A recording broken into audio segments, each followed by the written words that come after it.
presenta a la doctora Mayra Alejandra López, médico cirujano por la Universidad Autónoma de Ciudad Juárez, con un posgrado en otorrinolaringología por la UNAM en la Unidad Médica de Alta Especialidad Siglo XXI. Actualmente tiene su consultorio en Hospital Ángeles, Ciudad Juárez. Despegamos. Bienvenidos a un episodio más de Órbita Médica. Estamos en el mes de estreno. Muchísimas gracias por apoyarnos. Y pues bueno, este podcast hermano de Emprende el Cohete ahora sí que se está prendiendo, pero bien bonito, con profesionales de la salud. Y el día de hoy tengo el gusto y el honor de recibir a la doctora Mayra López. Como ya la vieron en el intro, una otorrinolaringóloga. ¿Lo dije bien, doctora? Sí, claro. Sí, muy bien. Lo estuve preparando bien para decirlo de manera correcta, tu especialidad. ¿Cómo estás, doctora? Muy bien, ¿y tú? Bien, también, gracias a Dios. ¿Cómo andas? ¿Cómo andas? ¿Nerviosa? Primer podcast, ¿verdad? Sí, es el primero, la verdad. Sí, un poquito, a lo mejor tensa, pero pues... Es normal. Aquí con las cámaras, las luces, sí, todo. Es un ambiente que no es mi habitual. Claro. Pero bueno, nos va a salir muy bien, doctora. Eres una experta en el área. Gracias por atender el llamado de Órbita Médica y estar aquí con nosotros. A nombre de todo el equipo de producción aquí de Órbita Médica, bienvenida. Y pues vamos a empezar. Este formato, doctora, como ya te lo había platicado, pues es un poco similar a Emprende el Cohete, pero obviamente pues vamos más dirigidos a lo que es sector salud, obviamente, y son preguntas más de nicho. Sin embargo, yo soy muy preguntón y a mí me encanta saber un poquito acerca de los doctores y doctoras que están aquí con nosotros compartiendo. Y quiero iniciar preguntándote, ¿por qué decidiste estudiar medicina y a qué edad? Yo creo que desde que estaba muy, muy chiquita, o sea, cuando mis papás me llevaban al pediatra, era un ambiente que la verdad a mí me gustaba ver así casi todo blanco, me gustaba así como que incluso el olor, y fue algo que se me fue como diciendo, ¿y qué tal si estudio medicina? En mi familia no había médicos, hasta un primo y luego yo. La mayoría se dedica a la ingeniería, entonces es completamente distinto. Okay. A mí me empezó a gustar desde muy pequeña, por ejemplo, ciencias naturales, biología, y ahí supe que por ahí podía ir mi carrera. Entonces, ya al momento de elegir, yo hice el examen para 2 carreras. Hice el examen para ingeniería biomédica, que al final de cuentas también como que quería dedicarme un poquito más hacia el lado de la salud, y también para medicina. Quedé en los 2. Quedas en los 2, mira. Sí, quedé en los 2. Siempre fuiste muy aplicada, doc. Sí, la verdad, sí. Desde primaria, secundaria. Acá, sí, era niña de 10. Sí, me gustaban los 10 y pues ahí de vez en cuando un 9, ¿no? Pero sí, la verdad siempre fui muy dedicada. Eso sí.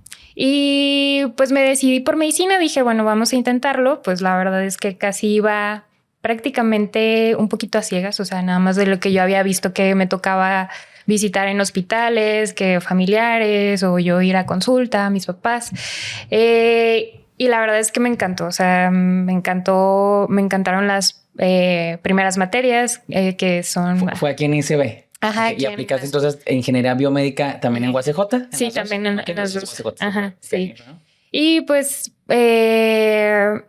las primeras materias, la verdad es que me empecé a sentir como que en mi ambiente, o sea, la verdad sí me gustaba bastante.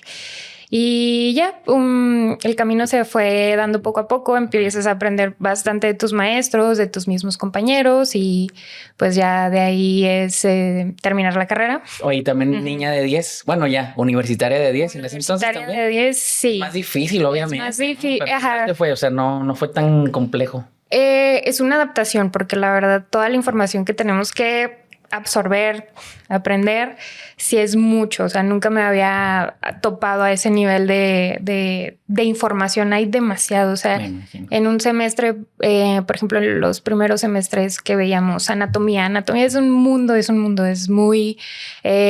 son muchos nombres que aprender. Eso es de las primeritas clases, es como que lo básico, ¿no? De medicina. Ajá. Luego, por ejemplo, se agrega embriología, que es conocer como el desarrollo de un bebé en el vientre, y son así varias materias que van desde muy básicas, entonces ahí todavía no aprendes cómo tratar un paciente, ¿no? Claro. Pero pues son las bases para ya después adentrarse más. ¿Que son 10 semestres? ¿Te aventas 10 semestres para medicina general? En mi caso fueron... Híjole, 9 semestres. Okay. 9 semestres. Y ya una vez terminados esos 9 semestres, nos toca hacer el internado. El internado, el famoso internado. Ajá. ¿Dónde te tocó hacerlo? En el Hospital 66. Ok, muy bien. Del IMSS. ¿Cómo te fue? Es un año, ¿no? Es un año, Okay. ajá. Es un año muy pesado. Todavía yo cuando hice el internado eran guardias ABC. Lo que quiere decir que, por ejemplo, eres guardia A, te toca quedarte ese día toda la noche. O sea, entras a las 7 de la mañana y te quedas hasta... A las 7 de la mañana del día siguiente. Te toca terminar el turno de la siguiente tarde. Entonces sales a las 2 de la tarde del siguiente. Entonces, son 24 horas. Son más de Okay, 24 horas.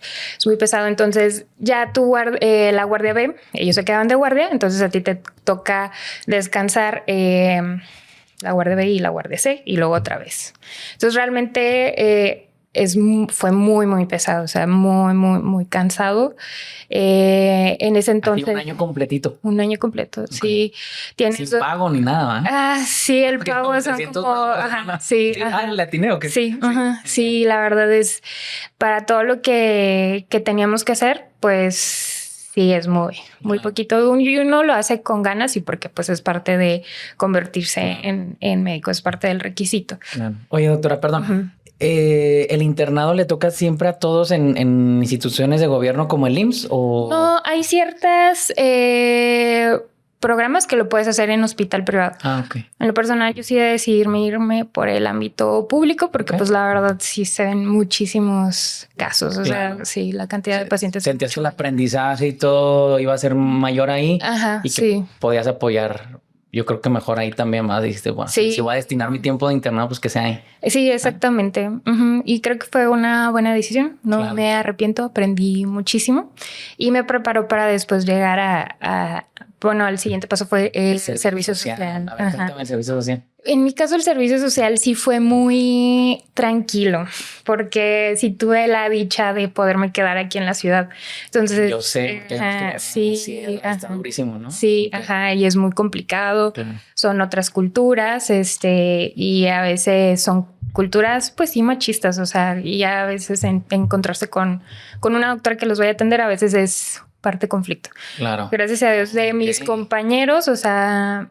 les fue bien, no tengo algún conocido que les haya ido muy mal, pero pues sí, son circunstancias totalmente distintas. Salen noticias, por ejemplo, más al sur del país o al centro del país, que pues hay incluso violencia. Entonces, entonces pues digo, yo sí tuve la fortuna de haber estado que con el alma en un hilo de cuando te iban a dar la noticia, ¿no? De que sí, te iba a tocar. Okay. Sí. Sí, entiendo que para una señorita en esos entonces de tu vida pues es más complicado. Sí, así es.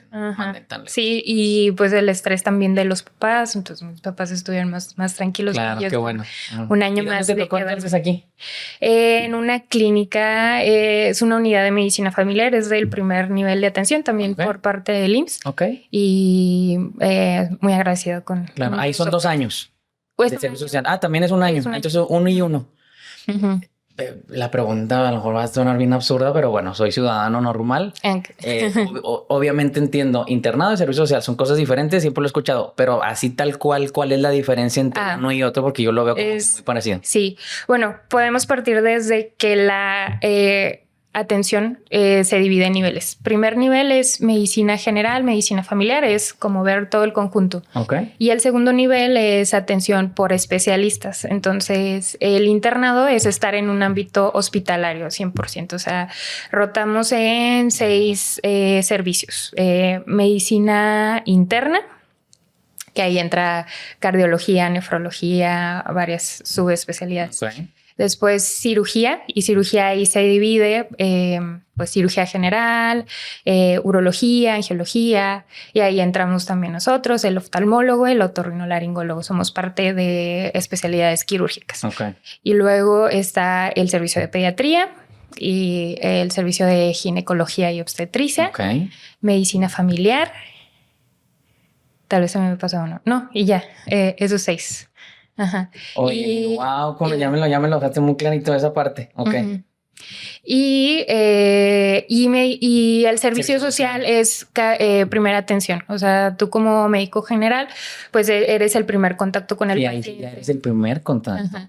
Tú decides si tú lo puedes seguir manejando o lo refieres a algún otro especialista o si requiere atención hospitalaria, que esté hospitalizado. Okay. En pocas palabras, ahora sí, ya el servicio social ya eres tú la responsable, ¿no? Sí, ajá. Como quiera el internado, pues no, o sea. No, siempre estás bajo la tutela de alguien. Ok, sí. Perfecto, Doc. Oye, ¿qué pasó después del servicio social? ¿Cómo eliges? ¿Eliges ya tu especialidad o ya vas y encuentras un primer empleo primero? Vivimos en estrés constante, o sea, incluso desde antes de salir, porque sabemos que para poder hacer una especialidad tienes que pasar un examen que se llama ENARM. Y está mucho más cañón que el examen normal de medicina general, ¿no? Sí. Es un filtro que en lo personal no pienso que debería de ser un filtro, porque creo que debería de estar las escuelas de medicina reguladas para el hecho de que la mayoría puedan hacer una especialidad. Okay. Entonces, eso como que no cargaría tanto el sistema. Pero al final de cuentas sí es un filtro. Muchas otras personas no pueden hacer la especialidad, o sea, sí. Entonces es mucho estrés, es tener que pasar el examen y es... fuera de hacer una especialidad. Sí, no te podría dar números, pero a lo mejor... Altísimo. Sí, ajá, okay. Sí, son pocos los que pueden entrar a una especialidad y se vuelve, pues sí, una competencia. Tienes que sacar una mejor calificación como para que tú puedas elegir la especialidad que deseas. Y en casi todas las universidades es así de duro, o sea... Sí, este es un examen a nivel nacional, o sea, todos los que desean hacer una especialidad tienen que pasar... Tienes que pasar ese examen de... O sea, a nivel nacional está regulado esto. Exactamente, ajá. Sí, a nivel nacional tienen, por ejemplo, cuando yo hice el examen había 80 plazas para otorrino, entonces... 80 plazas a nivel nacional. En ese año o semestre. En ese año que fue en el 2018. Entonces eran 80 lugares, tienes que sacar una buena calificación como para estar en esos 80 lugares. Okay. No sé cuántos sustentantes, pero la verdad es que sí son demasiados. No sé, hay 3,000. No, yo creo que más, como 10,000. 10,000 para este de otorrino. O para todas las especialidades. Para todas las especialidades. Ponen 80 para otorrino, tal vez para acá y así, ¿no? Ajá, o sea, sí. Sí, así es. O sea que en pocas palabras podríamos decir que en el 2018 a nivel nacional hubo 80 nuevos otorrinas. O sea, que entraron a su R1. La residencia es, bueno, así se le llama la residencia médica. Depende de qué especialidad quieras, pues son el número de años. En otorrino de entrada son 4. Entonces entras a tu R1. Otros cuantos, ya eran 4 de medicina general, 1 de internado y 1 de servicio social, ya van 6, más los 4 de otorrino. Sí, sí. Ok, ¿en qué año fue? En el 2018, ok, entonces te estás graduando como para el 2022. Bueno. 2023 me gradué, en febrero. Te tocó la etapa COVID y todo, que ahorita llegamos a esa parte, sí, también. Oye, la residencia fue en Ciudad de México, ¿no? Sí, sí, fui al Hospital de Especialidades de siglo XXI. Ok, cuéntame ahí la experiencia en siglo XXI. 4 años yendo allá. Sí. Yo antes de entrar a la residencia, la universidad, la USJ, te da la opción de hacer veranos de investigación. Entonces yo me fui unas vacaciones al hospital, pero no sabía que ahí iba a terminar yo haciendo la residencia. Me fuiste como de vacaciones a ver, o sea, como de investigación. De investigación, conocer cómo era pues la medicina de tercer nivel. Ahí me salté. El primer nivel es primer contacto, segundo nivel hospitalario, especialista, y tercer nivel pues entran más subespecialidades y tratamientos mucho más complejos como para enfermedades más específicas. Okay. Entonces yo no sabía que ahí iba a terminar haciendo la residencia. Entonces cuando llegué quedé y pues la verdad fascinada, porque la verdad es un hospital grande, bonito, tiene todo, o sea, la verdad no... de hecho, es de los mejores hospitales de Latinoamérica. Es público, o sea, es de gobierno. Es de gobierno, es del IMSS. Ok. Entonces, ¿No tiene que ver con la UNAM? Las especialidades, Ajá. las especialidades tienen un aval universitario. Entonces la UNAM es la que ella evalúa nuestros planes de estudio. De hecho, nos hace todo, ¿no? nos hace exámenes de forma anual y ellos son los que emiten el título de que pues somos otorrinolaringólogos. Y qué bueno sí. que la UNAM se mete ahí. Sí, no, claro. Sí, okay. Exactamente, sí. Ok, sí, perfecto. Oye, y me faltó preguntarte por qué decidiste estudiar entonces ya para otorrino. O sea, ¿en qué momento de ese timeline de tu carrera universitaria, el internado, servicio social, cuando dices, bueno, ya voy a estudiar, porque obviamente era inminente que fueras a estudiar una especialidad y más con la capacidad que tienes y todo? ¿Cómo decides? ¿En qué momento, primero que nada, y por qué? Desde que estuve en la carrera y estudié, bueno, llevé la materia de otorrino, la verdad es que ahí me gustó bastante porque me di cuenta que interfiere mucho en la calidad de vida de las personas. O sea, a veces pues respirar mejor, escuchar mejor, la voz, el gusto, el olfato. Entonces entra como que en muchos órganos de los sentidos. Y posteriormente también cuando uno va haciendo el internado y ve cómo es cirugía, pues esa es una de las ventajas que yo le vi a otorrino, porque realmente sí hay urgencias, pero no son tan frecuentes. Entonces yo decía que pues un estilo de vida un poquito más tranquilo que otras especialidades. Hay para todo. Hay personas que les gusta la adrenalina. Entonces, pero yo sí quería un poquito más relajado. Claro. O sea, sí, entonces eso fue parte de lo que me llevó a estudiar otorrino. No me arrepiento de nada. Estoy muy a gusto con mi especialidad. Contenta y desarrollándote muy bien, ma. Perfecto, muy bien. Oye, doctora, y termina tu especialidad entonces allá, tu etapa en Ciudad de México. Ay, no, bueno, no terminas, o sea, porque ahí hay un pequeño inter muy interesante que te quiero preguntar. Obviamente te tocó lo que es la pandemia, ¿no? O sea, todo desde el inicio del COVID estabas tú allá en Ciudad de México en 2020. Sí. Ajá. ¿A qué te enfrentaste por allá? Cuéntame. Ay, bueno, fue...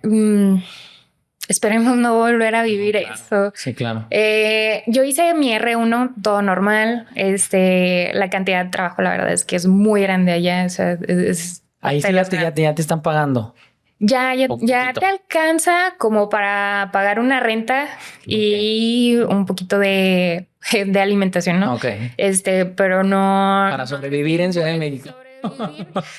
Pues sí, afortunadamente sí tenía el apoyo de mis papás, pero así que tú digas, wow, sí, mucho, sé, no, claro. O sea, límite. Sí, claro. De hecho, pues no tenía carro allá, tenía que ir caminando en bicicleta, el metro. Que allá pues se facilita bastante. Sí, claro. ¿No? Pero hice mi R1 normal, mucha carga de trabajo y de repente llegué al R2, que fue pues inicios del 2020 y veíamos las noticias de que en China todo se estaba apagando y que estaban cerrando y que la pandemia, que el COVID y pues todos decíamos pues es un virus, o sea, no... Pues ya se va a quedar. Ajá. Y luego veíamos China y de repente las noticias empezaron a irse más a Occidente, ya lo veíamos en Europa, en España, en Italia y todo se empezaba a colapsar. Pero decíamos, tal vez no va a llegar a América, ¿no? Claro. Y ya de repente pues sí empezó. Recuerdo mucho que fue el Vive Latino. Y mucha gente estaba en contra de que no se hiciera y otros que sí, porque al cabo pues todavía no había casos en México. Y se dice que uno de los primeros pacientes fue del Vive Latino. Entonces, sí, pues algo que se vino para acá. Sí. Sí. En Chile, ¿no? El Vive Latino es en Chile, ¿no? No, en la Ciudad de México. O sea, era bueno, es que el Vive Latino nació, tiene origen en Sudamérica, pero ya hay un Vive Latino acá. Sí. Y recuerdo que el primer paciente COVID lo que hicieron el hospital, son varios edificios, cerró un hospital y un piso y había el primer paciente COVID. Entonces todos sabíamos que era el primer paciente COVID y de hecho pues podíamos ver en línea sus laboratorios, cómo iba. Pues la verdad había mucha curiosidad al respecto porque veíamos las noticias, pero todavía México no llegaba tal cual. Y ya de repente, en cuanto menos nos lo imaginamos, ya todo ese edificio estaba contagiado. Estaba lleno de pacientes COVID. Muy, muy impresionante lo que llegaron a hacer las autoridades, claro. Todo eso, porque de un hospital que a lo mejor que tendrá, son 200 camas, por así decirlo, de hospitales camas de terapia intensiva, a lo mejor unas 15, la verdad ya no recuerdo muy bien, pues tuvieron que cambiar todo eso y camas que no eran de terapia intensiva, considerando que una cama de terapia intensiva tiene que tener muchas cosas, tiene que tener varios enfermeros, médicos intensivistas, no es la cama en físico a lo que nos referimos, sino todo el equipo que lleva. Todo el entorno que tiene que tener ahí de elementos y recursos. Los ventiladores, entonces ese edificio se convirtió completamente para pacientes COVID. Y otorrino, el papel que jugábamos, pues realmente no era el más esencial en esos momentos. Los médicos de primera línea pues eran los médicos internistas, los de terapia intensiva, neumólogos, los neumólogos, y incluso anestesiólogos. Otorrino, pues la verdad al principio como que no. Como que en qué ayuda. Exactamente. Ya después se empezaron a hacer equipos y nosotros entrábamos como, exactamente como dices, como apoyo. Ayudábamos a tomar gasometrías, muestras de sangre.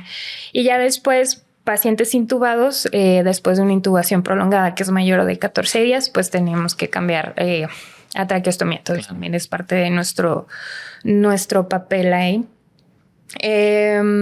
Pero sí fue muy difícil porque parte de lo que vas a hacer como otorrino, pues en tu área de estudio pues se pausó por un momento. O sea, solo podíamos operar realmente urgencias de otorrino, ya todas las cirugías programadas pues se tuvieron que suspender para atender. Claro. Para atender. Fue bastante aprendizaje, pero también fue un poquito así de pausa porque la verdad el R1, el R2 es muchísimo trabajo, siempre estar a las prisas y por un momento, o sea, como que dentro de la gravedad que había en toda la sociedad, para nosotros fue como tener un poquito más de paz y otra vez recuperarnos un poquito porque el R1 fue muy, muy pesado, y otra vez regresar con ganas. Ya regresamos, pues empezamos en el R2 y... ¿Cuándo sentiste que ya todo volvió a la normalidad? Yo creo que en el R3, o sea, no nos tardamos tanto porque el hospital la verdad es que no lo permitía. Ya teníamos pacientes que ya habían esperado más de un año por su cirugía y de pasar de un servicio que operábamos de lunes a viernes, ya operábamos de lunes a domingo.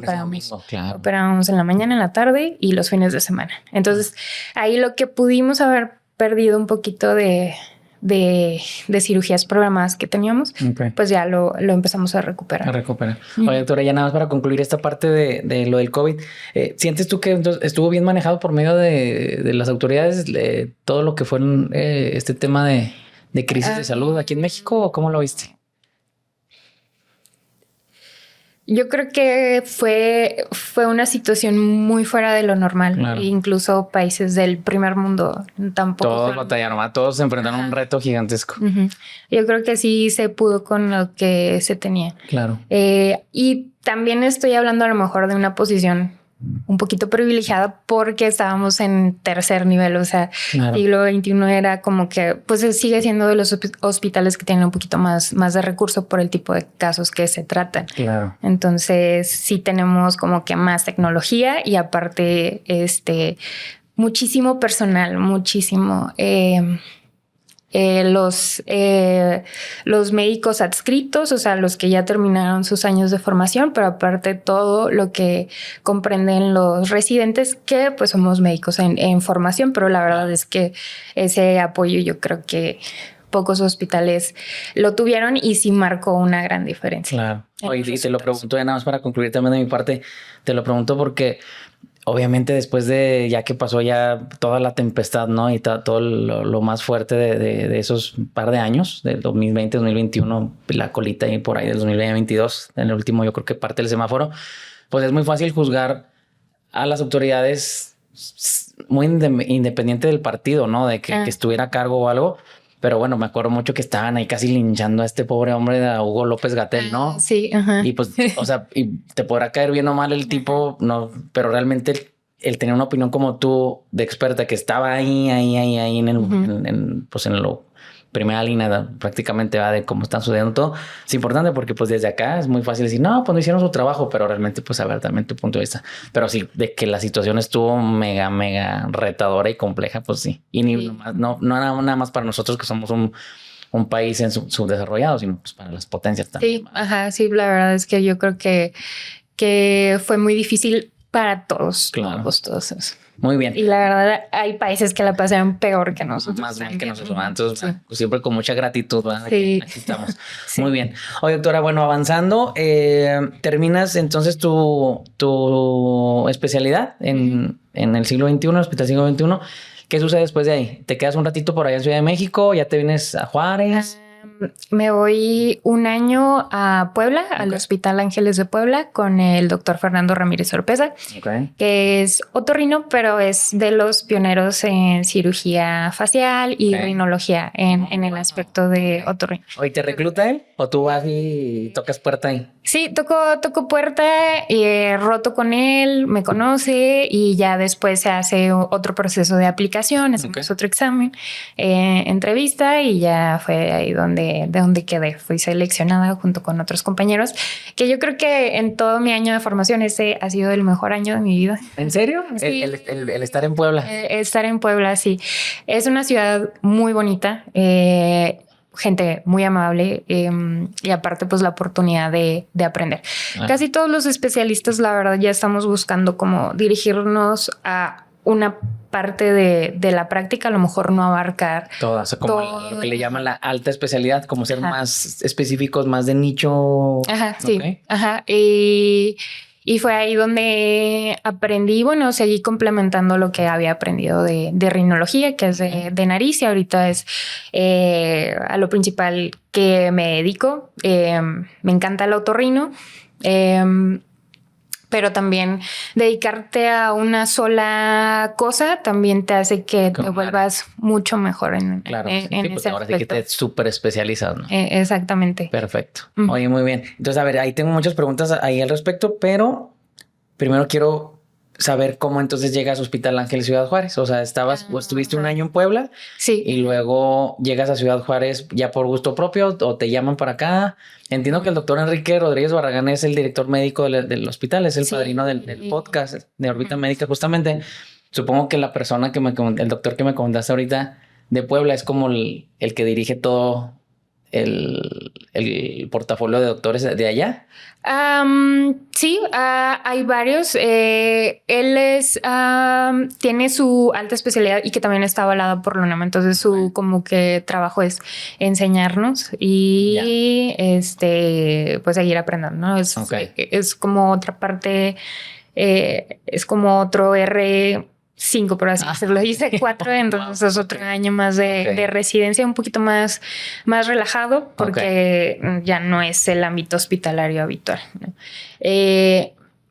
Yo llegué aquí, yo ya sabía que me iba a regresar. Aquí está mi familia y pues la verdad es que Juárez es una ciudad muy noble, se vive muy a gusto, la gente cálida, hospitalaria. Exactamente. Y conozco a mucha gente de fuera, conozco a médicos que se vienen porque aquí hay mucho trabajo. Y al principio como que se quieren regresar y después ya se quieren quedar porque se sienten muy a gusto. Entonces yo sabía que me iba a regresar. Y mi primera opción para poner mi consultorio, dije voy a aplicar a Hospital Ángeles. Entonces mandé mi currículum, me mandaron llamar para entrevista. La primera entrevista la tuve con el jefe de cirugía. Sí, es te tienen que conocer, tienen que saber cuáles son tus objetivos. Se cercioran de que también seas buena persona y que vayas con los valores del hospital. Entonces, y ya la segunda entrevista fue con el doctor Enrique Barragán. Y ya después con el el director administrativo. Con Luis. Luis Mario. El señor Luis Mario. Ok, correcto. Sí, la verdad es que también súper amables, siempre tienen la puerta abierta, nos dan mucha confianza y pues muy agradecida con ellos, la verdad, por permitirme estar en ese grupo, que la verdad es una de las grandes ventajas, que es un grupo nacional. Entonces hay Hospital Ángeles en muchas partes del país y creo que representa lo mismo en todos lados. O sea, tratar de ofrecer medicina de la más alta calidad. Claro. Y humanismo, sobre todo. Oye, doctor con quien platico que está en Hospital Ángeles, porque tengo también igual grandes amigos por ahí, doctor Álvaro Carrasco, urólogo, la doctora Maribela Podaca, de ginecóloga, pues el mismo doctor Enrique Rodríguez Barragán y todo. Todos hablan súper bonito de Hospital Ángeles, o sea, se nota, o sea, lo transmiten así como una familia ahí de médicos muy, muy bonita. Sí. Entonces el ambiente pues está muy chido. Sí, la verdad sí, porque sabemos que si a mi paciente, que yo lo cuido con todo, porque pues es mi responsabilidad, es lo que sé que con cualquiera que lo mande de ahí, yo sé que va a estar en las mismas. Va a estar en exactamente, esa es la gran ventaja. Muy bien, doctora. Pues entonces ahora sí, entonces ya entramos al punto de tu vida en el que estás en Hospital Ángeles. ¿Cuánto llevas con tu consultorio ahí? ¿Unos 3 años? Voy a cumplir 1 año. Ah, ¿en serio? Bien, 1 año. Sí, es que me tocó, ya había estado, voy para mi 2º año. Aquí en la ciudad. Segundo año. Solo que tuve que esperar ahí mi consultorio en el hospital. El hospital está creciendo. Entonces, no, muchísimo. Sí. Entonces a mí me tocó de los consultorios nuevos. De los nuevos, ya. Entonces tuviste que esperar que te asignaran ya tu consultorio que lo terminaron. Exactamente, es que fue ahí un poco prolongado, pero claro. Muy bien. Valió la pena. Muy bien, doctora. Pues ahora sí, entonces, entrando a preguntas de nicho de tu especialidad, obviamente ya en todo este ratito que llevamos platicando, pues ya entendemos a ciencia cierta, muy clarito, pues que es una otorrinolaringóloga. Yo, con mis palabras simples, pues bueno, entonces atiendes oído, nariz, garganta, laringe. ¿Algo se me pasa? Eso es básicamente. Básicamente va. Ok, bueno, entonces partiendo de ahí, doctora, cuéntame cuáles son los problemas más comunes, ¿no? Con las condiciones, las enfermedades con las que te llega un paciente, o sea, de ese pastel completito de pacientes que tienes, que me puedas empezar a segmentar, ¿no? Y vamos partiendo de ahí. Sí. De oídos, desde algo tan simple como un tapón de cerumen. Problemas de la audición, disminución de la audición, zumbidos, acúfeno, que es el término médico, problemas del equilibrio, de la nariz, desviaciones septales, hipertrofias de cornetes, que son como unas... ¿Qué son? Los cornetes son como, siempre les digo, son como unas salchichas que están adentro de la nariz. ¿Las salchichas? Okay. Sí, son unos tubitos. Entonces tenemos 3 pares de cada lado. Se hacen grandes y pequeños durante el día. Es parte del ciclo nasal y nos ayudan a darle calidad al aire que respiramos. Ayudan a filtrar el aire, a humedecerlo, a producir moco, que el moco en cantidades... en cantidades normales y es bueno. Es bueno, exactamente. Y los senos paranasales, que ahí es donde se forman la famosa sinusitis. Y de garganta están las cuerdas vocales, todo la tráquea. Y otorrino es otorrinolaringología y cirugía de cabeza y cuello, entonces también aplica ciertos procedimientos que se puedan hacer en el cuello, como quistes. ¿También atiendes eso? Sí, traqueostomías, la cirugía de laringe, que es la cirugía de voz. Entonces, también de la garganta, las amígdalas en niños y en adultos, las adenoides también. Eso básicamente. Dentro de las patologías más frecuentes que veo son rinitis, que es inflamación de la nariz. Aquí por el hecho de vivir en un desierto. Es súper común la rinitis. ¿Qué es la rinitis, doctora? Frecuente. La rinitis es inflamación de la nariz. O sea, toda la mucosa que nos cubre por dentro se inflama y produce moco. Entonces empieza a producir moco. Además, puede ser dado o lo dividimos en rinitis alérgica y no alérgica. Ok. La rinitis alérgica es muy común en ciertos cambios de temporadas, o hay personas que tienen síntomas todo el año. Generalmente puede ser por alergias a perros, gatos o polvo. El polvo. Esto hay gente que tiene alergias al pasto. Ajá, sí. Aquí el ambiente, toda la flora que tenemos también es muy alergénica. Okay. Entonces, muy propensa a que sí. Eso es como parte de, yo creo que todos los días veo rinitis. Y la diferencia, porque muchos pacientes llegan conmigo diciéndome que tienen sinusitis, entonces a veces sí me toca explicarles de que es diferente en la actualidad. Explícanos aquí, porque era mi siguiente pregunta. ¿Cuál es la diferencia entre rinitis y sinusitis? Ajá. Vienen porque alguna vez le dieron el diagnóstico de sinusitis. Sinusitis es... rinitis es la producción de moco anormal, mucho moco, pero el moco fluye, siempre no se queda atrapado. Y en la sinusitis sí, el moco empieza a causar congestión de los senos paranasales. Okay. Entonces, los criterios diagnósticos cada vez son más estrictos. Entre ellos, nosotros por medio de una endoscopía, una camarita que metemos en la nariz, debemos de ver el moco que se ve espeso, que sale de algo que llamamos meatos, que son pequeños orificios donde el moco siempre está saliendo. Es normal que salga el moco, pero lo que no es normal es que se empiece a quedar estancado. Entonces, eso es una sinusitis. En adultos, puede estar, en adultos y niños, exacerbado por las alergias, por un proceso inflamatorio que causa inflamación de la nariz, pero agregamos a lo mejor factores anatómicos obstructivos que pudieran hacer que el moco se quede ahí estancado. Por ejemplo, una desviación del tabique, hipertrofia de cornetes, o hay algo que se llama concha bulosa, que es como parte de uno de los cornetes que tengamos, se hace como una bolita de aire y empieza a causar obstrucción. Entonces... Tú con cirugía. Con todas estas tres que me platicaste, lo de hipertrofia de cornetes, lo del desviación de tabique y esta última, entras tú con cirugía... O sea, sí.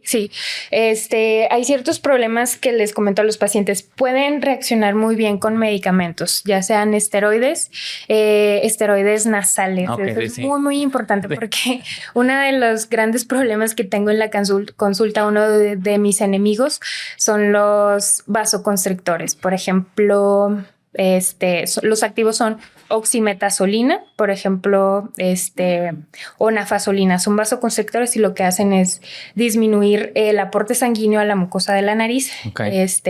Es como un mini infarto, a veces les digo, y por un momento los cornetes se vuelven más pequeños y hacen que entre bien el aire. El problema es que cuando se empieza a utilizar más de 3 a 5 días después de esto, puede causar una rinitis medicamentosa. Entonces, por un momento se siente satisfacción, se siente que entra bien el aire, pero el uso prolongado puede llevar a eso, a que al contrario haya más inflamación y se vuelven adictos. Ajá, sí. Wow. Sí, se escucha fuerte la palabra de adictos, pero esa es la realidad. Sí, porque se vuelve una necesidad. Y a veces cuando van a la consulta y les digo, bueno, vamos a iniciar el tratamiento, vamos a quitar esto, y a veces como que les digo, no, hay que tener paciencia. La verdad, al tercer, cuarto día después del tratamiento, o sea, ya ni lo van a necesitar. O sea, sí. Entonces, eso por un lado. Muchas veces sí con medicamentos van a funcionar, y ya después, si después de alguna prueba, unos 2 meses después de tratamiento, no hay mejoría, entonces ahí ya ofrecemos tratamientos para corregir. Ya sea si los cornetes están muy grandes, entonces hay que hacerlos más pequeños. Aquí la solución no es quitarlos, porque también los cornetes tienen su función. Como te comentaba, calentar el aire. Mi cuerpo tiene su función, ¿eh? Exactamente, sí. Calentar el aire, humedecerlo, y lo vuelve mucho más amigable a la hora de respirar. Ok, perfecto. Oye, doctora, y continuando entonces, bueno, entonces supongo que sinusitis y rinitis es de lo más común. De los más número de porcentaje alto de pacientes, ¿no? Sí. Y creo yo, porque pues yo también tuve esta condición, esta enfermedad muchos años, la amigdalitis. O sea, yo le decía anginas, yo no sabía que era, no, tengo anginas, ¿no? Desde muy chiquito siempre presenté de que me salían los puntos blancos aquí en la garganta y tenía como unos crátercitos ahí en mis amígdalas y ahí como que se va acumulando la bacteria. Exactamente. Por más que te cepillaras y tuvieras la mejor higiene bucal, pero yo realmente te puedo decir que, híjole, sin equivocarme, 8 o 9 años, así, no sé, como de los 10, 11 a los casi 20, enfermándome 3 veces al año de anginas, porque como que cada 3 o 4 meses me daba y me salían unos puntos blancos y me daba fiebre terrible y me tumbaba 3 o 4 días de que pues no podía ir a la escuela ni nada. Y yo sé que pues a muchas personas le da, pero sabes que nunca me las operé. O sea, nunca me las operé. Y eso que teníamos ahí, mi mamá trabajó en banco muchos años. Teníamos el centro médico con el seguro de gastos médicos y todo. Pero nunca me operé. Pero, o sea, sufrí mucho con eso. Y sé que mucha gente también le da todo este tema, ¿no? Entonces, a ver, primero que nada, si es lo mismo lo que yo te estoy diciendo que yo tenía de anginas, que yo le llamo anginas, a amigdalitis o... Pues sí, anginas es el nombre anatómico, ¿no? De las amígdalas palatinas. De hecho, tenemos varias. Las amígdalas palatinas, las amígdalas adentro de la boca. Tenemos una que es de la nasofaringe, pues, atrás de la nariz. Ahí hay otra amígdala que el nombre común es adenoides. Y tenemos la amígdala lingual abajo de la lengua y aparte unas tubarias. Entonces, la verdad es que a la amígdala lingual y las tubarias es prácticamente muy raro que les tengamos que hacer algo. Pero las amígdalas generalmente después de los 3 años, en lugar de ayudar, empiezan a estorbar. Muchas personas no pasa nada, se los pueden dejar, no va a repercutir, no va a afectar a largo plazo. Sí, pero en aquellos niños que vemos que tienen infecciones, y de hecho los criterios como para retirarlas es que sean 5 infecciones al año que ameriten antibiótico. Y 3 infecciones por año en los últimos 2 años. O 2 infecciones por año en los últimos 5 años. Entonces eso quiere decir que ya hay un problema recurrente de infecciones bacterianas. Entonces, y esas infecciones bacterianas afortunadamente ya no se llegan a complicar tanto, pero antes de la era de los antibióticos, cada vez hay mejores antibióticos, pues sí tenían complicaciones, incluso podían afectar los riñones. Entonces, sí es... creo que en la actualidad cada vez elegimos mejor al paciente para este tipo de cirugías, pero anteriormente era retirarlas. Sí, no, es que antes era muy usado, ¿no? O sea, eso sí. Oye, así como también era muy utilizado el recurso de los antibióticos a diestra y siniestra, ¿verdad? Ajá, sí. Sí, en la actualidad también tengo muchos pacientes ya conscientes de que no, si usted dice que no antibiótico, pero también por el otro lado también tengo pacientes que me dicen es que la ampicilina con esa me recupero y me corta el resfriado. Eso es un mito, o sea, no. Resfriados no lo va a curar. La ampicilina que es la de la clasicota, sí, que no falla. Sí, a veces es como que explicarle al paciente o hacerle entender por qué no es el adecuado o por qué sí le voy a dar esta vez antibióticos. Afortunadamente, gracias a este tipo de plataformas y que cada vez hay más información, pues también hay mayor educación en ese aspecto sobre el uso, el uso correcto de los antibióticos. Claro. Oye, porque antes sí, pues no estaba regulado lo del antibiótico, ahora no sé hace cuántos años, pero que ya libre. Sí, ahorita sí es de que bajo receta. Sí, que bueno, hay algunos lugares que te venden como si fuera paracetamol, ¿verdad? Pero esa es otra historia. Sí, exactamente. Pero sí, creo que la cirugía de amígdalas, cuando el paciente está bien diagnosticado, le va a cambiar la vida completamente. O sea, va a prevenir esas infecciones bacterianas en niños. ¿Y te puede dar como resultado otras enfermedades o algo si eso no se atiende? Sí, exactamente. Sí, el estreptococo, que es la bacteria que llega a afectar en las amígdalas, puede llegar a afectar el riñón, causar una glomerulonefritis. Pero cada vez son más raras ese tipo de afecciones por lo mismo, porque generalmente se detecta la infección, se da tratamiento y ya cuando son infecciones recurrentes, ahí sí la mejor opción es la cirugía. Eso por un lado, las indicaciones infecciosas. Por lo que me comentas, yo creo que tú hubieras sido un buen candidato para retirarlas. Qué bueno que ya no tienes ese problema.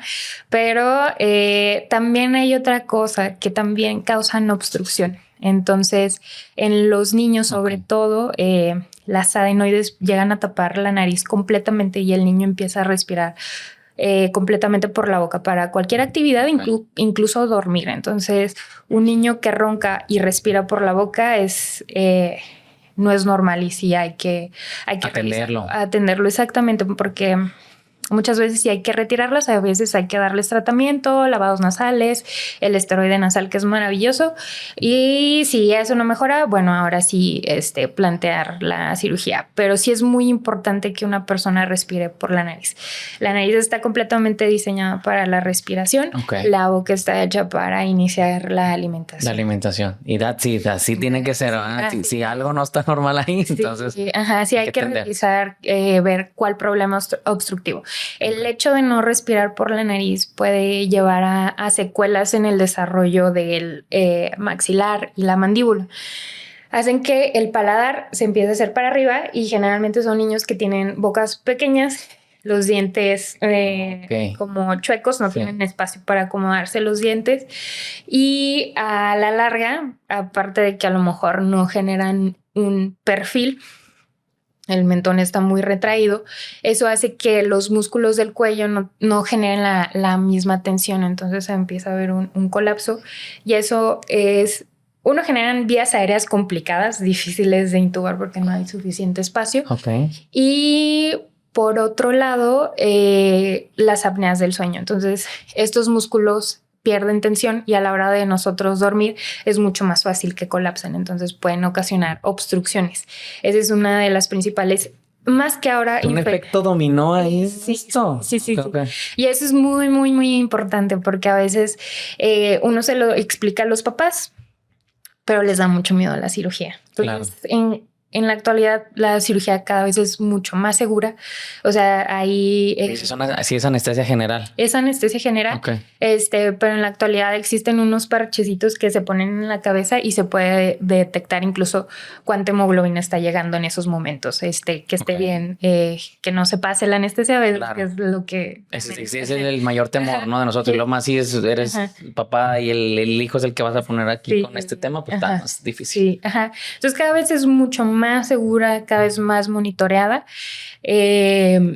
y a veces sufrir una horita o dos de tener la incertidumbre de que el niño está en quirófano es preferible a las secuelas que pueda tener a que ya sea un estilo de vida al tener todos este tipo de condiciones, ¿no? Que está quejando. Claro. Sí, entonces este tipo de niños también una cirugía les cambia totalmente la vida. Tengo muchos papás que me han dicho, no, ya es otro, o sea, ya no ronca, ya no está con los mocos todo el tiempo. Noto que su calidad de sueño es mejor. Sí, todo eso, ¿no? En los niños pasa algo muy peculiar. Los niños... en los adultos, si no dormimos bien, estamos muertos. Sí, total.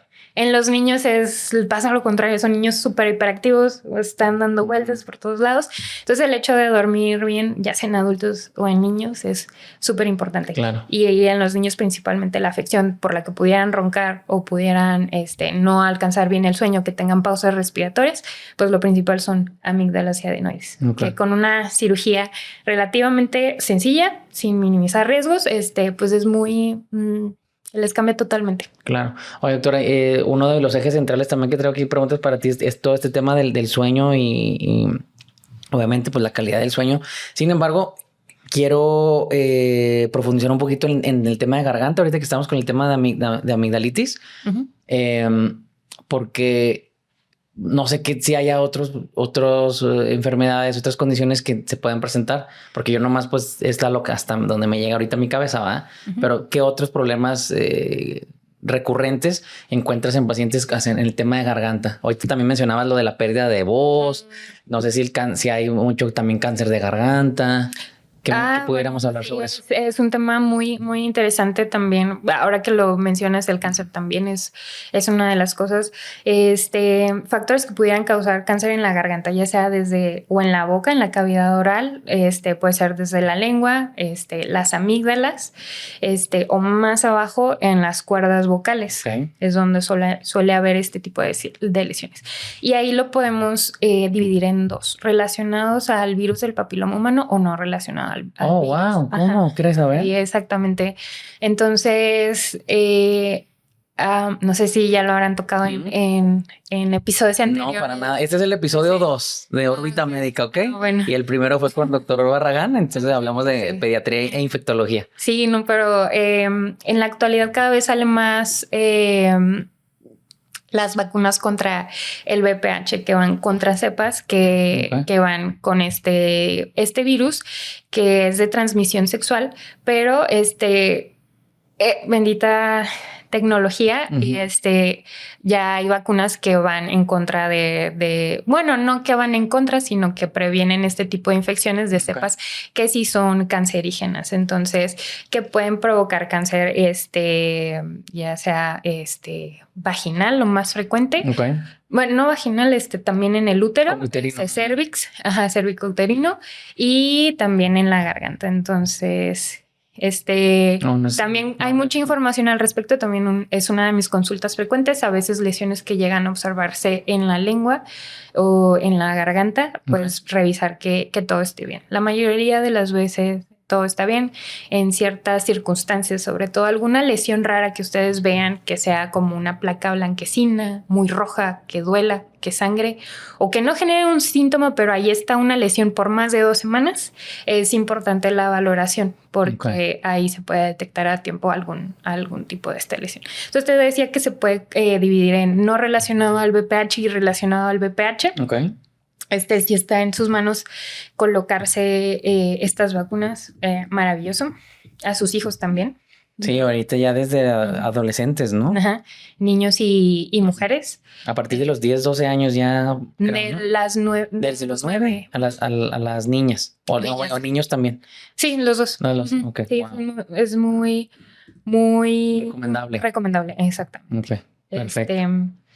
Entonces les decía, lesión más de 2 semanas, valoración, y probablemente se tenga que biopsiar. Perfecto. Oye, doctora, y con garganta yo creo que ya abarcamos ahí los problemas más comunes, ¿o hay algún otro que se me esté saliendo ahí del radar? Problemas en la voz, también disfonías. Disfonías es la ronquera por más de 2 semanas. Tampoco es normal. Hay que revisar que no haya alguna lesión por ahí.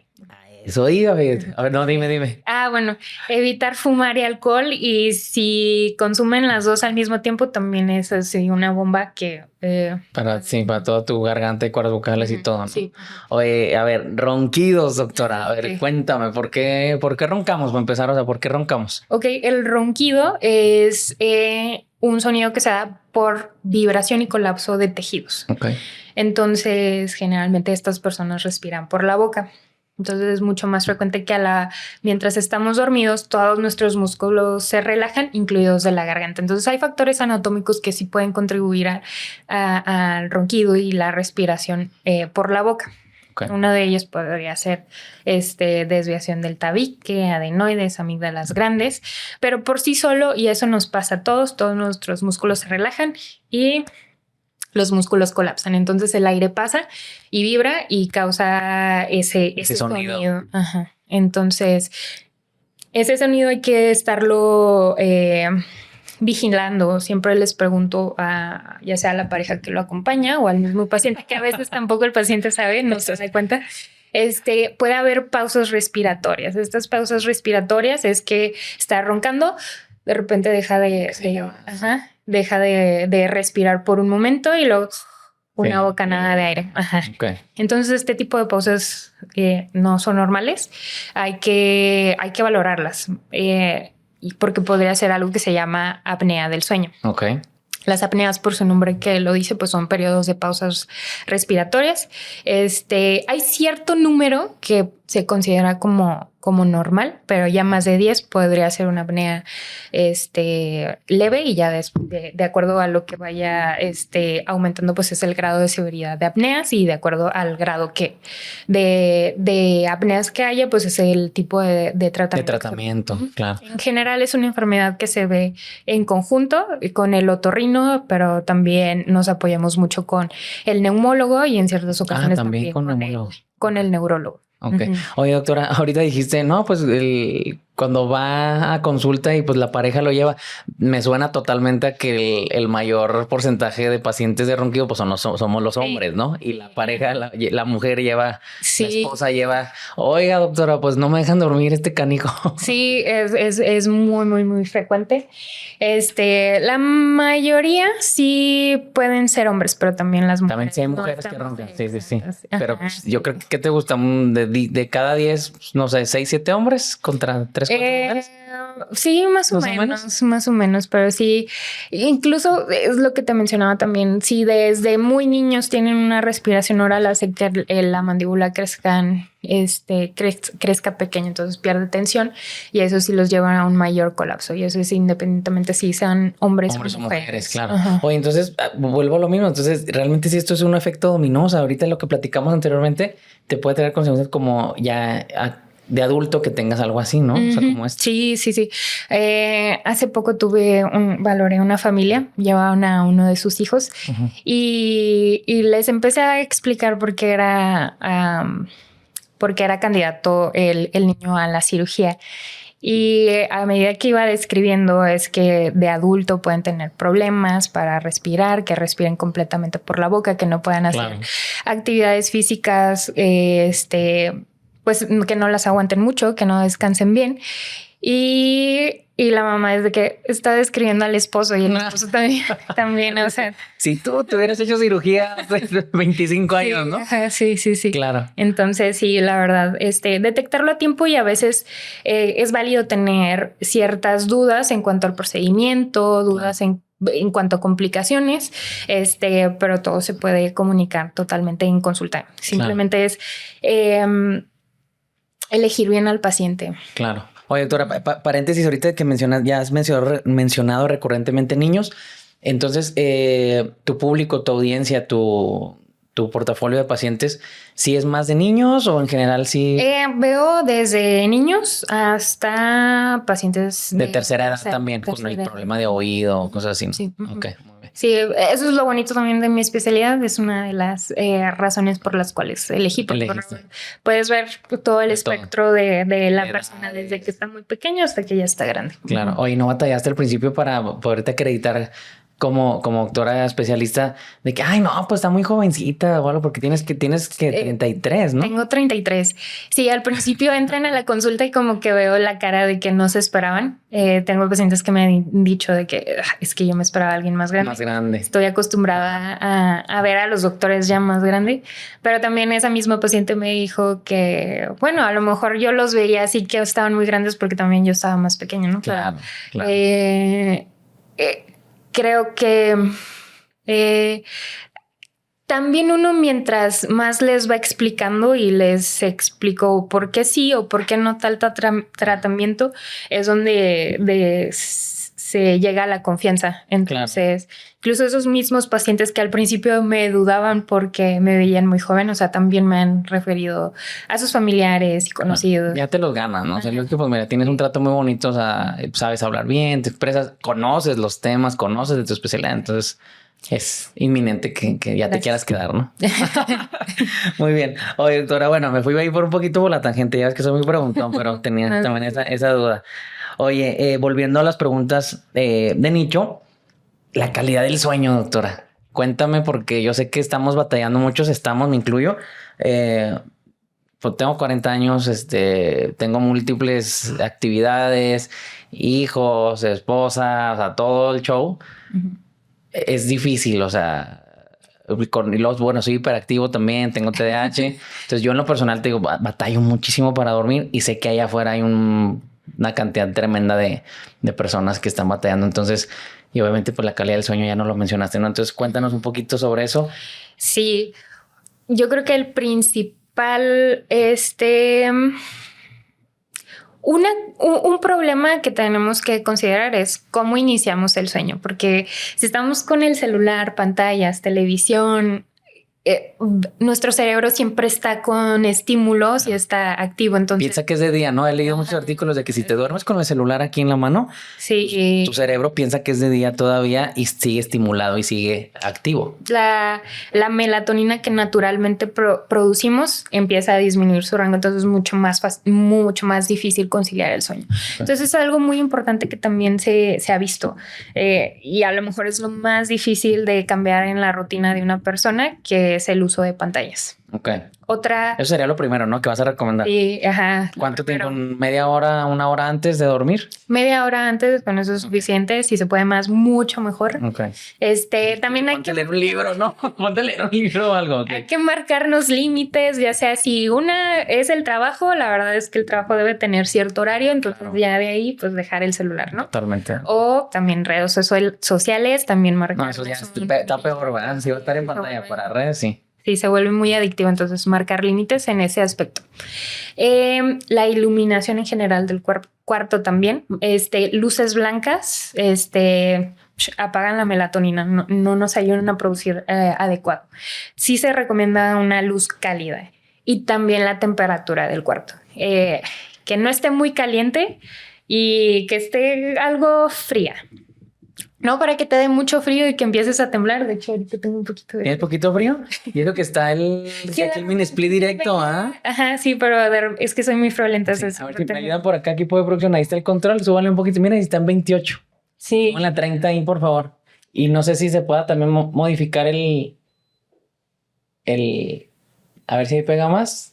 Y no sé si ese está como muy raro Sí, muy bien. Sí, aquí tengo. Sí, gracias. Oye, doctora, sí. Y justamente traía aquí mis dos apuntes de esto para preguntarte. Se ha puesto muy de moda de que, oye, duerme con color rojo. O sea, si puedes poner como un colorcito así rojizo. Y hay gente que estoy viendo que en sus habitaciones están poniendo luz LED o algo rojizo, que dicen que ayuda.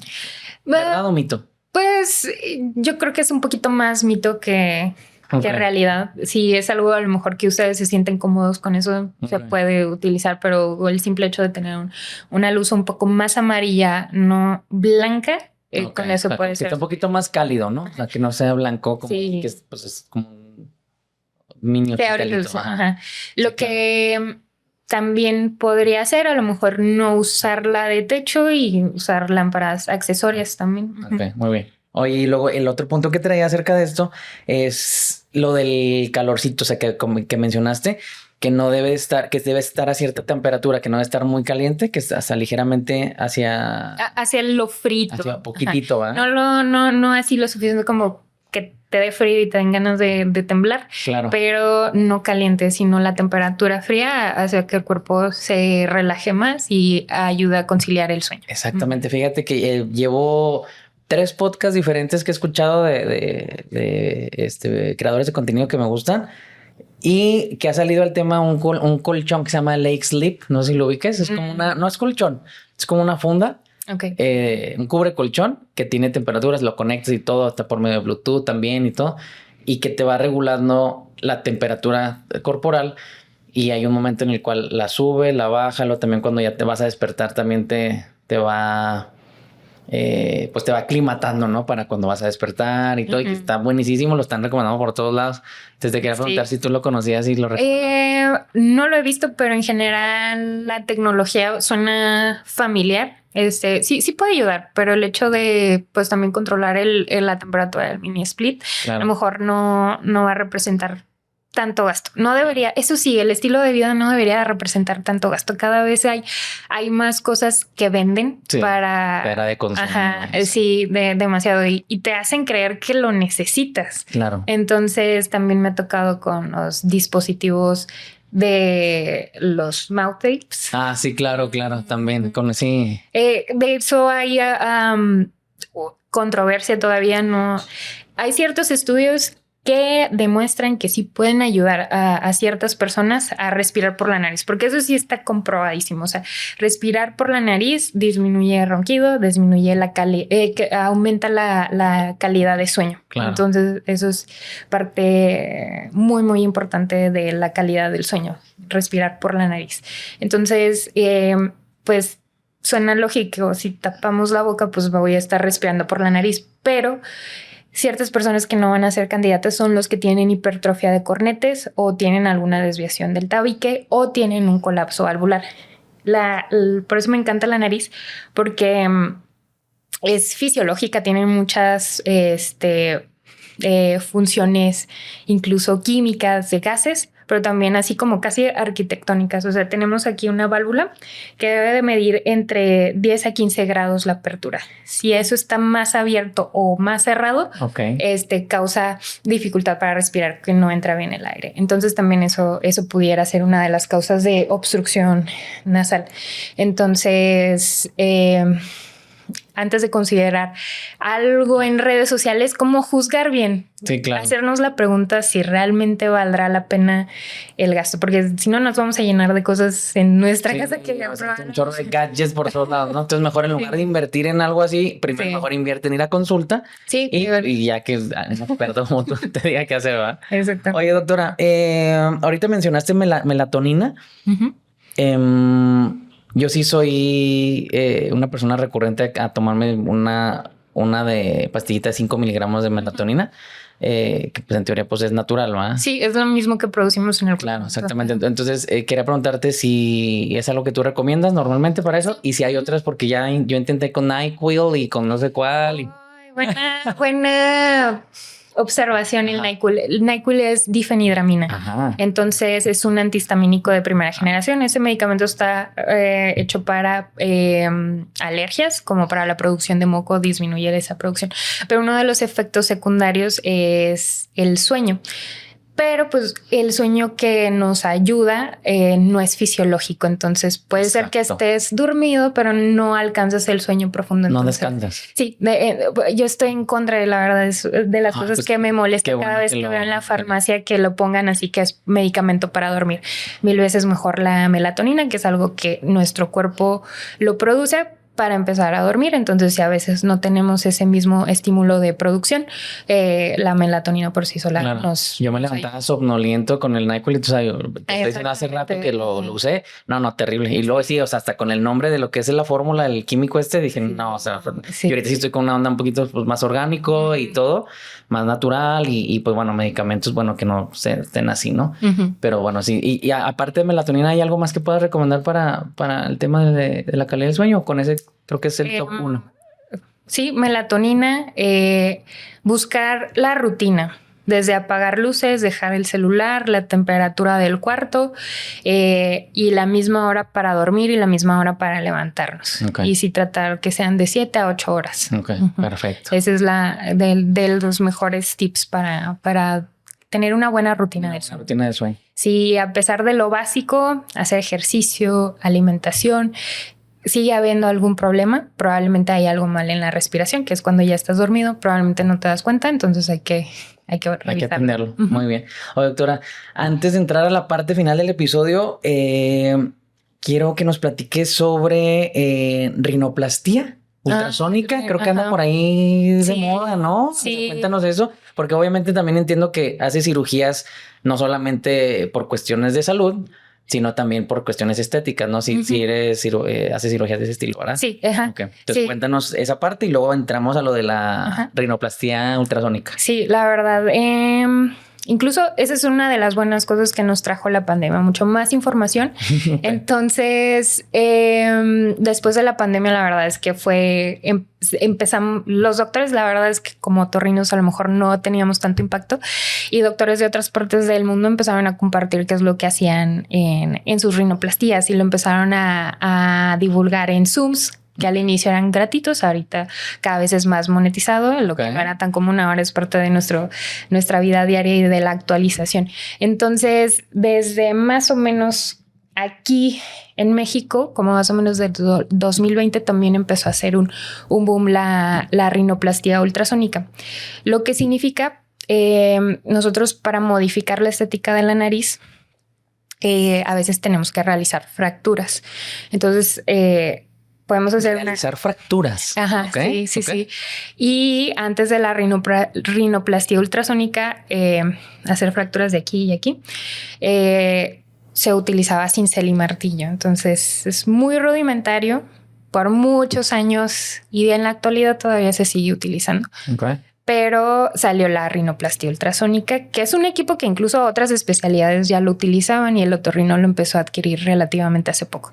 Eso es lo que hace es, por medio de vibraciones, romper el hueso, crear una fractura. Y esa fractura es mucho más controlada. Nos ayuda a que el paciente desinflame de forma más rápida, y tener fracturas controladas y más precisas. Entonces a veces se hace como prácticamente a ciegas o con sentimiento el tipo de fracturas, pero el hecho de utilizar la rinoplastia ultrasónica nos hace ver hacia dónde va el hueso. Entonces nos ayuda a tener formas mucho más precisas. El dorso, como se veía antes, casi todos se enfocaban más en la punta y en el dorso bajar jiba o dejarla o no bajar nada. Ahora buscamos líneas estéticas dorsales que se forman aquí. Es muy común en el ámbito del maquillaje, es muy conocido. Se hace aquí como un contour, se pone sombra y un iluminador. Entonces las fracturas se tratan de simular eso. Entonces cada vez somos más exigentes en la precisión de lo que buscamos estéticamente, ver al dorso como otra parte de la nariz y aparte la punta. Eso es lo que lleva una rinoplastia ultrasónica. A veces se tiene la falsa idea que a lo mejor es menos recuperación. No, yo sí les pido 2 semanas de estar en casa, de no hacer cosas pesadas, de no hacer ejercicio. No hacer ejercicio. No hacer ejercicio como hasta la semana 8. A veces los pacientes que hacen actividades físicas o algún deporte es lo más complicado. Pero la verdad, cuando tienen algún problema funcional, esas 8 semanas es una inversión porque les cambia totalmente si tienen alguna obstrucción. Te cambia la vida. Sí, totalmente. Respirar por la nariz mientras uno hace actividad física es completamente distinto. Entonces, al final de cuentas es una inversión y ya rinden más en sus actividades físicas de que requieren rendimiento. Claro. Oye, doctora, y hablando de rendimiento, de actividad física y todo eso, pues bueno, sabemos que ahorita se puso súper de moda ahora andar en los run clubs y todo el tema y los pues hacer deporte, nuevos Hyrox. Ahorita mencionaste Puebla hace ratito. Yo no conozco Puebla. Voy a hacer mi primer Hyrox en Puebla ahora en mayo. Entonces, qué bien. Felicidades. Con ese tema también. Sí. Y no, muchas gracias. Y pues así como yo, pues hay muchos que estamos entrando a este tema del Hyrox o estás en un run club o gente que pasó años sin ir al gimnasio, pues ya ahora ya también se está reactivando los famosos estudios, ¿no? De estudio de cycling, los estudios de pilates, de barré, todo este tema. ¿Hay algunas recomendaciones para todo este nuevo estilo de vida que se está ahorita en tendencia por parte tuya? Sí. Si notan que de repente después de cierta exigencia de su cuerpo, no sé, después de correr ciertos kilómetros, empiezan a respirar por la boca, es decir, no es normal, o sea... Sí, que estés jalando. Sí. Respirar por la boca baja de muchísimo el rendimiento. Respirar por la nariz hace que el aire llegue a los pulmones con adecuada presión. No es lo mismo el aire que entra por la boca. A lo mejor creeríamos entra más aire por la boca hacia los pulmones, pero no, entra mucho más aire y adecuada presión hacia los pulmones cuando respiramos por la nariz. Además, cuando respiramos por la nariz, la nariz empieza a producir óxido nítrico. Ese óxido nítrico, es el mismo que a veces se utiliza para la cocina o para las llantas ahora. Se produce en la nariz. Entonces ese mismo óxido nítrico ayuda al intercambio gaseoso. Entonces ayuda a que haya más oxígeno en nuestros eritrocitos, que cuando estamos respirando por la boca, porque por la boca no se va a producir ese gas. Entonces, respirar por la nariz, gracias a esto, ayuda a que nuestra frecuencia cardíaca en el ejercicio baje de 10 a 15 latidos por minuto. Entonces, quiere decir que nuestro corazón se esfuerza menos de 10 a 15 veces menos por minuto en las personas que no respiran por la nariz. Y ayuda a aumentar la oxigenación en un 10 a 15%. Entonces, súper importante. Qué súper hack nos acabas de dejar aquí con esto que para todos los que amamos el deporte. Y cuando se den cuenta así de que de repente abren la boca, recuerden cerrarlo, respirar por la nariz. Si no entra aire, ahí hay que atenderse. Así, sí, porque a veces les digo, puede ser desde algo sencillo que atendamos con lavados nasales, que atendamos con esteroide nasal, pero a veces sí hay que eliminar algún sitio de obstrucción. Entonces a veces es como un pequeño empujoncito en aquellos atletas que buscan cada vez más rendimiento, correr más en menos tiempo, etcétera. Claro, mejor sus tiempos. Ajá. Entonces puede ser un gran cambio. Claro. Oye, entonces ya para concluir, ¿sí te ha llegado más pacientes en esos? Sí. En este ratito lo has notado. De que ya te lleguen así pacientes deportistas. Sí, que buscan mejorar ese tipo de rendimiento, que dicen que pues ya me estoy esforzando, como bien, duermo bien. Quiero bajar 3 minutos.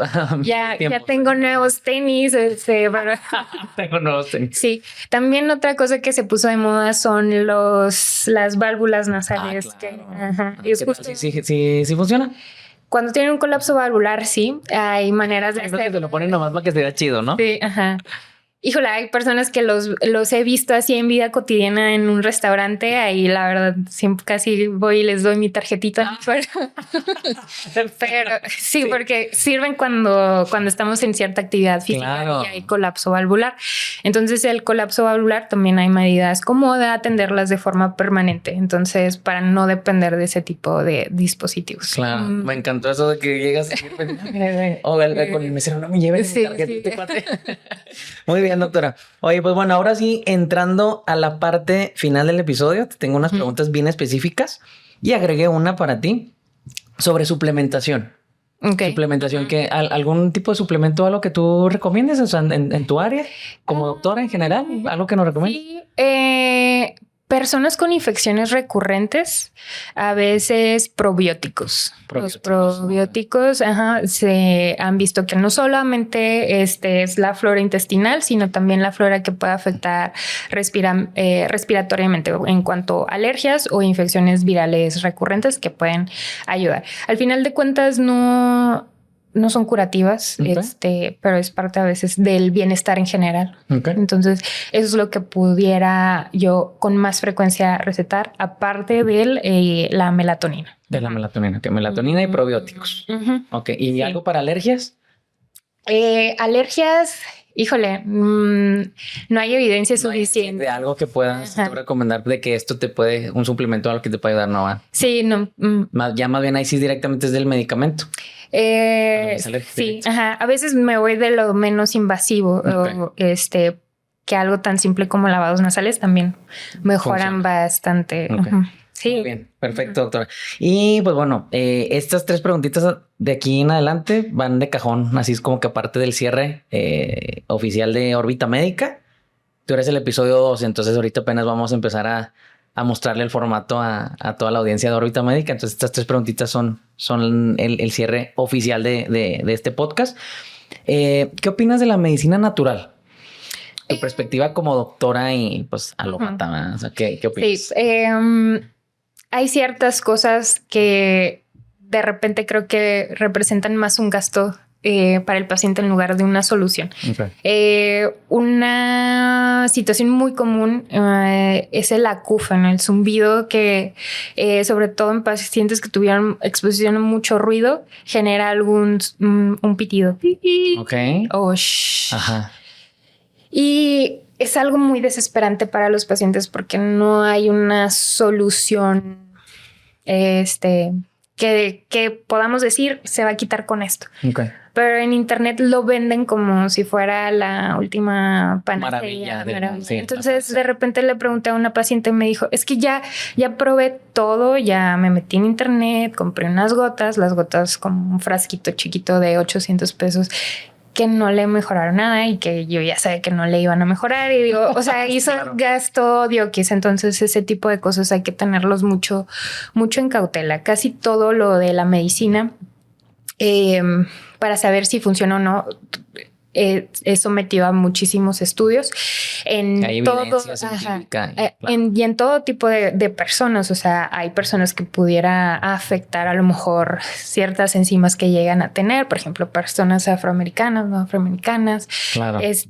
Asiáticos o latinos. Sí, o sea, tenemos tu genética, ¿no? Tu ADN, claro. Y todo eso se evalúa en esos estudios para saber si sirve o no sirve. Claro. Entonces, creo que esa es la gran ventaja a lo mejor de la medicina tradicional. O sea, que todo tiene evidencia y sabemos qué efectos secundarios pueden llegar a tener. Entonces los medicamentos naturistas, no existe esa evidencia. Y te voy a poner un ejemplo. No puedo decir marcas, ¿verdad? No. Okay. No te creo. No, sí, ¿cómo no? No, pues aquí ninguna de esas marcas nos patrocina, así que aquí no pasa nada. Dilo. Hay una que vende ciertos suplementos alimenticios como malteadas, shakes y todo este tema. Ajá, pero y hay muchas marcas parecidas. Entonces, nosotros estaba yo en una residencia, íbamos a operar a una paciente completamente programado. Quiere decir que ya se había hecho sus laboratorios, ya lo había visto el internista, todo el mundo nos dijo que ok para operarse y se hospitaliza y de repente empieza a decir que le empieza a doler ahí más o menos donde está el hígado, pero también está el páncreas y está la vesícula. Le empieza a doler ahí y pues le dimos analgésico, no mejoraba y le seguía doliendo. Y decidimos pedirle estudios y claro que sus enzimas hepáticas estaban muy elevadas. Ya después nos contó que se había tomado estos raspados, estas malteadas. Ajá, para el estreñimiento. Y uno, no le cura el estreñimiento y dos, le hizo una hepatitis. Entonces, la verdad es completamente... A veces cuando decimos ese tipo de marcas, no, por favor, o sea, pues la verdad es que sí lo hemos vivido, o sea, sí hemos visto todos los efectos secundarios que puedan tener eso. Entonces, entre más evidencia científica exista, mucho mejor para ustedes. Okay. Ahora, si hay ciertos suplementos alimenticios que sí hay cierta evidencia, por ejemplo, la ashwagandha para disminuir estrés, ansiedad, claro. No reemplaza tratamientos psiquiátricos, pero sí puede llegar a ayudar.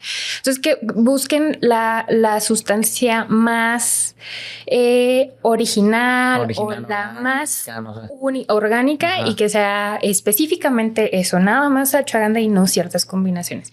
También pacientes que voy a operar, les pregunto qué suplementos están tomando, porque pueden tener ciertos agregados y generalmente sí pido que los suspendan por lo menos de 1 o 2 semanas antes, porque hay ciertas sustancias que pudieran causar aumentar riesgo de sangrado, que se venden como naturales, claro. El ginkgo biloba, el ginseng, pero pues sí está corroborado que pueden aumentar el sangrado. Entonces eso hay que cuidarlo. Entonces, bueno, la recomendación sería mejor, obviamente, recurre a un médico, trátate.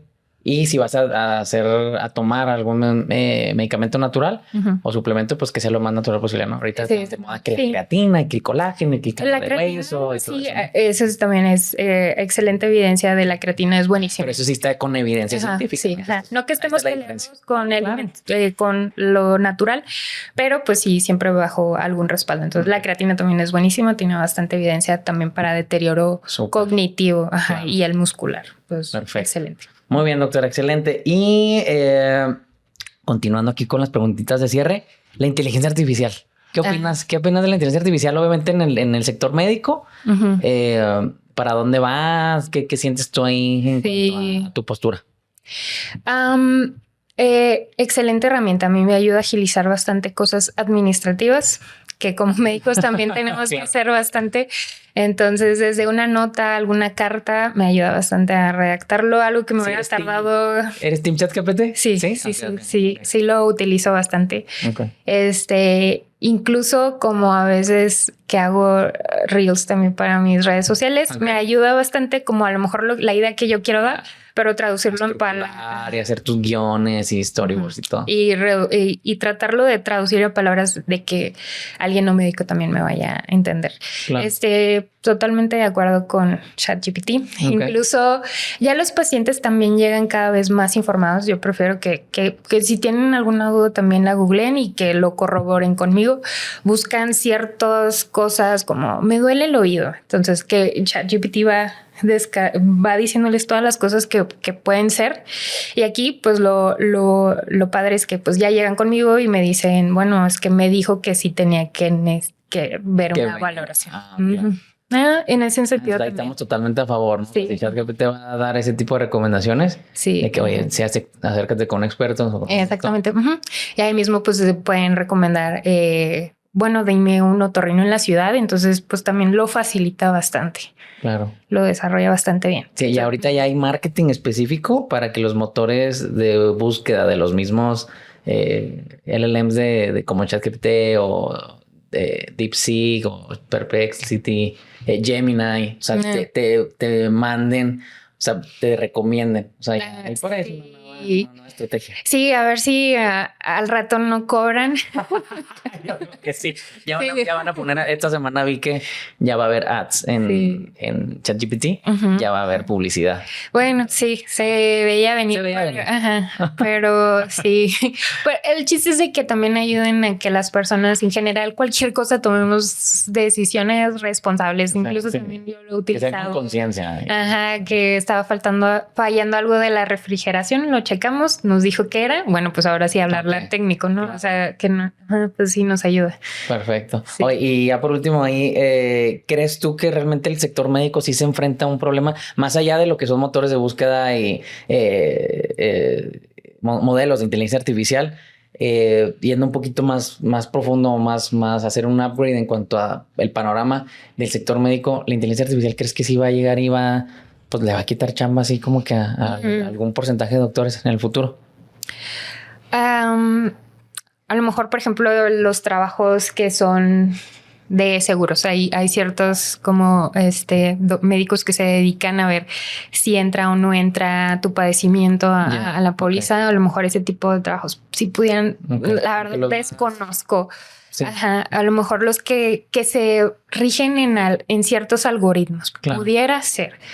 Pero algo que tiene la medicina es que es muy de relación médico-paciente. O sea, la verdad, hace falta.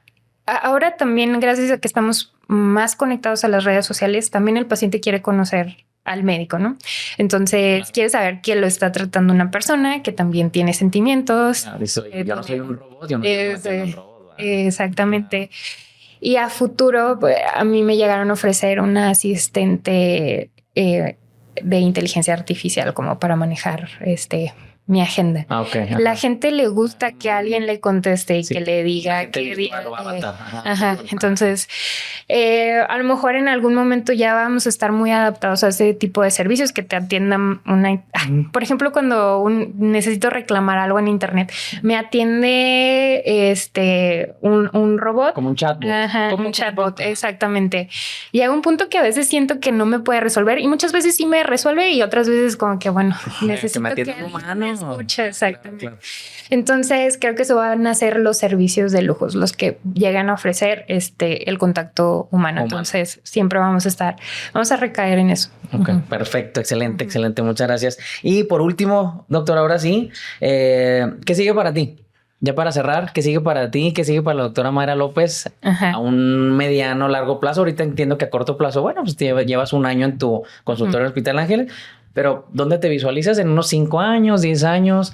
¿Sigues viéndote aquí en Juárez? ¿Quieres después poner tu propia clínica? ¿Qué traes en mente para más adelante? Y me quiero dedicar en cierto momento a la cirugía de nariz, o sea, estética y funcional. O sea, especializada en eso. perfeccionar completamente ese aspecto. Si alguien necesita alguna reconstrucción, necesita o lo que sea, rinoplastia primaria de primera vez, o sea, ser yo esa persona. Okay. Entonces, ser el referente, ¿no? Exactamente. Que a ti para eso. Okay. Ajá, entre más reduzcamos lo que hacemos a un solo punto, pues nos volvemos mucho mejor. Entonces, desde ahorita estoy en eso. Sigo también viendo otorrino general, que también me gusta mucho, pero sí es algo que lo tengo en mente, como que ir poco a poco dirigiendo problemas de nariz, okay. Ya sea senos paranasales, rinoplastia estética y funcional, eso es lo que busco próximamente. Okay. Perfecto. Muy bien, doctora. Pues, ¿qué crees? Llevamos ya más de 1 hora y media platicando. Fluyó ahora sí que ya el nerviosito del principio, sí. La atención pues ya fluyó, ¿ah? Sí, ya. Excelente. Nomás aquí con el poquito frío que te dio, pero creo que aquí fluyó bastante bien, doctora. Muchísimas gracias. No, okay. Y pues listo, tuvimos un gran episodio, doctora. Mucha información de valor. Te agradezco mucho nos hayas acompañado. Seas nuestra primera doctora mujer en órbita médica. Entonces eres nuestra madrina, en pocas palabras aquí. Muchísimas gracias. Muchísimas gracias. No, y pues aquí nos quedamos platicando un ratito después de esto. Perfecto. Y pues esto fue el episodio número 2 de Órbita Médica. La primera doctora mujer, una especialista muy joven, pero sumamente profesional, y una gran conversación que tuvimos el día de hoy. Espero que les haya gustado y nos vemos en la próxima. Venga.